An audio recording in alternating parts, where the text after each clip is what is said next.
ये कहानी हिमाचल प्रदेश के एक छोटे से गांव की है, जहां एक पुरानी हवेली खड़ी थी। हवेली के बारे में मशहूर था कि वो मृतकों की बैठक के लिए जानी जाती है। लोगों का कहना था कि जो भी उस हवेली के अंदर रात बिताने की कोशिश करता है, वह कभी वापस नहीं लौटता। गांव के बुजुर्गों के अनुसार यह हवेली एक अमीर जमींदार की थी, जिसने एक समय अपने लालच और संपत्ति के लिए कई निर्दोष लोगों की हत्या करवाई थी।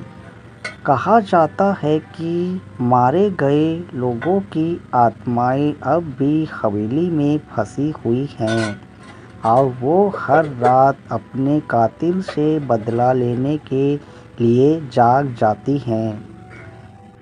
एक दिन शहर से एक समूह ने गांव में आकर सुना कि इस हवेली के अंदर जाने का कोई साहस नहीं करता।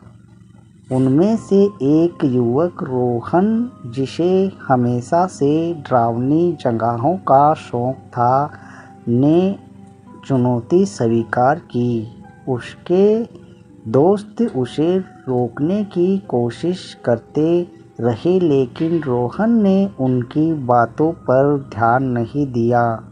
उसने फैसला किया कि वो हवेली में पूरी रात बिताएगा और इन अफवाहों को गलत साबित करेगा।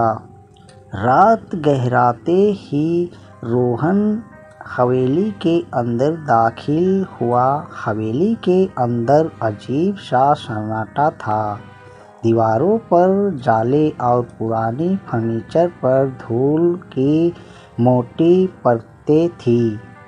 हवा में अजीब सी बदबू थी, मानो वहाँ कुछ सड़ा हुआ हो। रोहन ने अंदर जाने का फैसला किया और कमरे के बीचों बीच रखी एक पुरानी कुर्सी पर बैठ गया।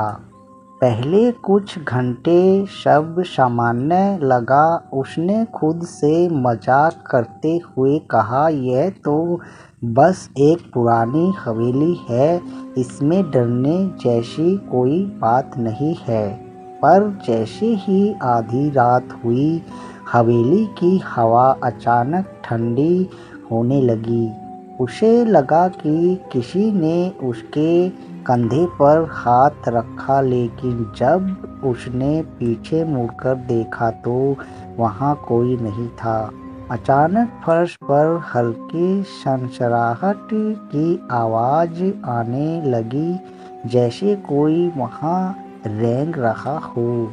कमरे में हलचल होने लगी और वो कुर्सी अपने आप हिलने लगी। रोहन का दिल तेजी से धड़कने लगा, लेकिन उसने खुद को समझाया कि यह उसकी कल्पना हो सकती है। तभी कमरे की एक दीवार से घंटी घुटी चीज़ें सुनाई देने लगी, जैसे कोई मर्द के लिए पुकार रहा हो। घुटी घुटी चीखें सुनाई देने लगी, जैसे कोई मंद के लिए पुकार रहा हो।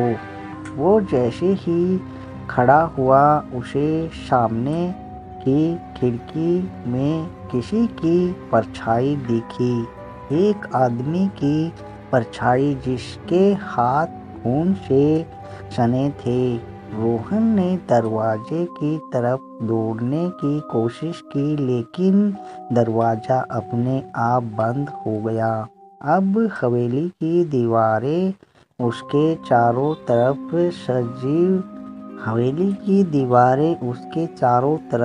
संजीव होने लगी। मरे हुए लोगों के चेहरों की छवियां दीवारों से उभरने लगी। उनकी आंखों में गुस्सा और बदले की आग जल रही थी।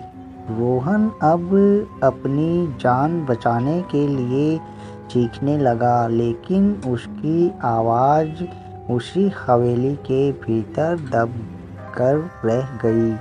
हवेली की फर्श फटने लगी और नीचे से हाथ उभरने लगे जो उसे अपनी ओर खींचने लगे। आखिरी चीज जो गांव वालों ने सुनी वह रोहन की थी।